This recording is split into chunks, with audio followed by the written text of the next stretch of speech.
Good morning, friends, and welcome to Eagle's Nest Camp on the Appalachian Trail northbound south of Fort Clinton.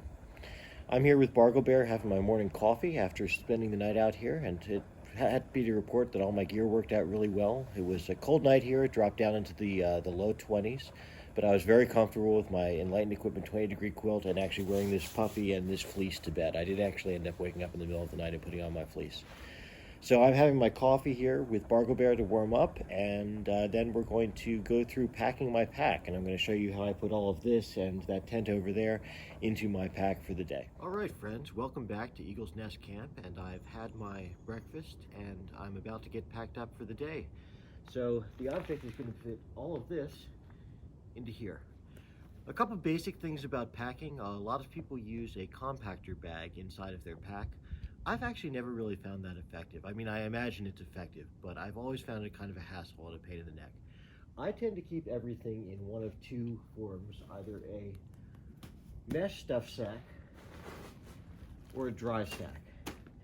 And I try to differentiate my gear between things I need to keep dry and things that are wet. So the idea is to keep the dry stuff dry and to make the wet stuff dry out without getting any of the dry stuff wet, if that follows. So things like my tent and my dirty clothes, I'll generally put in mesh stuff sacks. Things like my clean clothes and my sleeping bag will always go into dry sacks. I also wear a pack cover on my pack when it rains. The thing that I think about that is it's less to keep my inside stuff dry, because they should all have their own reason for being dry, their own way of being dry, their own dry sack, but to keep my pack from picking up water weight. I really don't want my pack to wet out and get soaked because it picks up water weight. So I feel like with a compactor bag, even though it might keep my stuff inside dry, my pack is still wetted out. It's still wet, it's still heavy, and it still takes a while to dry out, which is annoying. So let's go ahead and get this pack packed up. So now we're going to be packing the pack itself. The first thing I've done is I've gone ahead and I've loosened all of my compression straps on the pack. So the pack is as loose and as open as possible. I will say one thing, today's a beautiful sunny day here in central Pennsylvania. If it was raining today, I'd be packing up a lot differently. I'd be packing up a lot quicker. I'd be a little bit more conscious of how exposed I was to the elements, or maybe using this shelter behind me as a little bit more cover than I'm using right now. But because today's beautiful, I can pack up nice and slow and efficiently and get the best pack possible.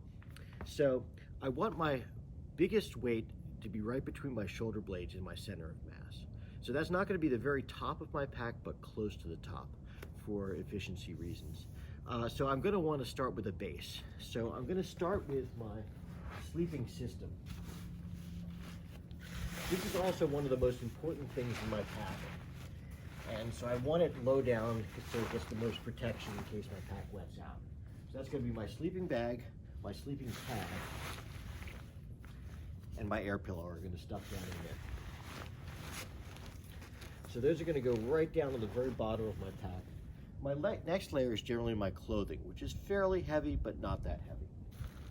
And I've got two clothing bags today. I've got my dry sack for my clean clothes, and I've got a mesh sack with my dirty clothes from yesterday in it.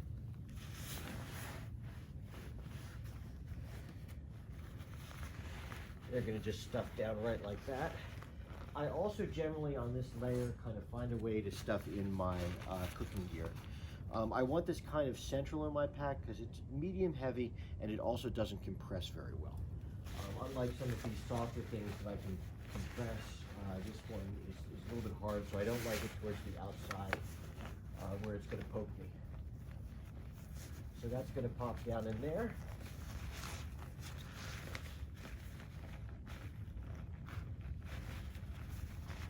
And hopefully should fit right in. So the next level is going to be my pretty much heaviest thing, and this is going to be my food bag. Now this is really small right now because I ate my food last night and I didn't bring that much. But generally this is going to be about a 10-pound bag. It's my heaviest thing, it's my most compact piece of weight, and this is going to go right down the center, right on my back, right like that. I'm also going to pack in here my tent. Now, my tent is again in a mesh sack. If it had been wet today, I actually was able to let my tent dry out while I had breakfast. If today had been a wet day and I was packing up wet, the tent would have gone outside my pack in this mesh pocket here. But because it's nice and dry, there's no reason not to have everything inside the bag, so it's going to stuff right down into there. So I also have my tent stakes and my poles that have to be put in. And what I generally do is slip them right down behind my food bag and slide them right down into the pack there. And the poles just go right on top again next to my food bag, so that when I go to set up my tent, they're going to be right near the top and easy to find. This Polycro ground sheet for my tent is a little bit wet, so this is going to go actually in the front mesh pocket of my tent, and to keep my other stuff from getting wet, and hopefully it'll dry out during the day. So we're getting pretty close to the top of my pack. I actually have a spare mesh bag here that I keep my rain gear and my other stuff in. Now these are all things that are in their own individual stuff sacks. So one thing I do is I take these out of the bag and kind of stuff them around to fill up available space. So this is my puffy, which can kind of get stuffed down in here to take up this open area here.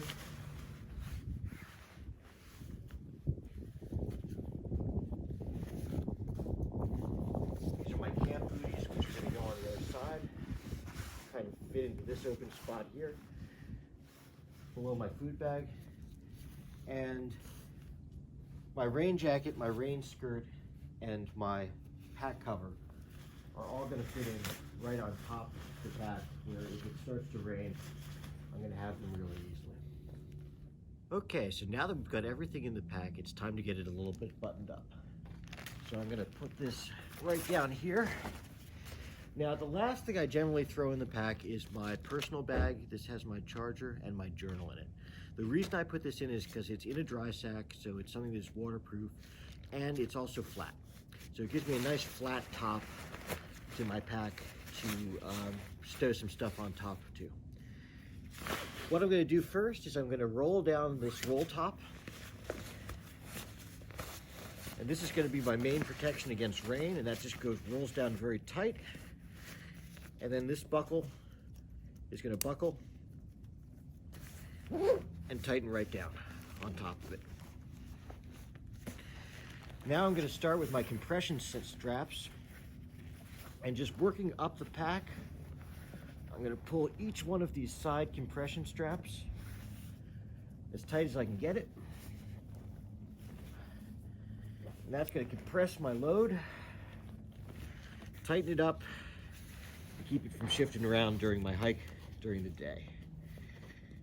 So one thing I really like about this Granite Gear pack is it's got great compression straps. They're very compressible. They are all have liner locks. One thing I do carry in my repair kit is extra one of these liner locks, because they do take a lot of weight and they sometimes break. Something to keep in mind. It's a really light thing to carry in your repair kit. Extra spare one of these little guys, and man, it can help you out if you break one of these by accident, or if you break one on your tent. A lot of tents use liner locks. So now that I've stowed everything down, you can see this is a lot more compact. It looks pretty much ready to go, except I am going to have to put in my side pocket things, and these are things that I'm going to use during the day. So the first thing I'm going to put in is my spare water bottle. That's going to go right on my left-hand side. And on top of that is going to get my filter set up. This is my Sawyer Squeeze, my dirty water bag. It's going to go right in there as well. And on my right-hand side, I'm going to put my pooping kit, which has my toilet paper and my trowel in it. It's going to slide right in there. And Bargle Bear is going to slide in there. If it was wet, he'd be inside the pack, but he likes to see what's going on.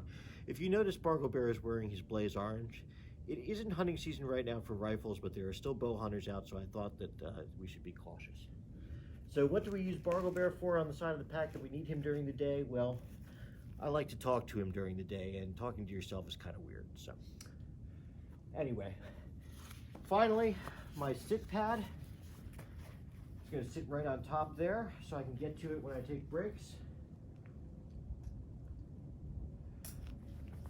I'm batting that guy down nice and tight. If you notice, my signal flag is here because it is hunting season. I can kind of tuck the edges of this under my compression straps to give that a little bit of a spread out, so that people can see that I am around. Kind of loop that real quick on my ice axe loop here, which I'm not carrying an ice axe obviously, so I'm not going to need that.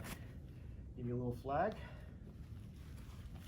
And then we should be pretty much ready to go. Hock this up on and buckle in. So generally I leave all of my pack straps loose during the day when I take off my pack. So when I put it on, I have to tighten all of them. A lot of people just take off their pack without loosening their straps, and it's whatever was set last, but I like to have a fresh compression setup. Finally, my water bottle that I'm going to drink from during the day is going to go stowed right there. My gloves, which I don't need right now, but I might need, I'm just going to stow on my hip belt for the moment. And throw my hat on and grab my walking stick, and I'm ready to go. So I'm set for the day. I'm going to head off hiking, heading for Port Clinton. Hopefully I'm going to be able to get a hamburger while I'm there, and if any of you know the Port Clinton area, you might get the pun. Anyway, thank you very much for joining me. Again, subscribe to this channel if you like what you see. I'll be doing some more videos on the road up to my thru hike, and I'm also going to be doing some thru hike videos. So thank you very much, and have a great day.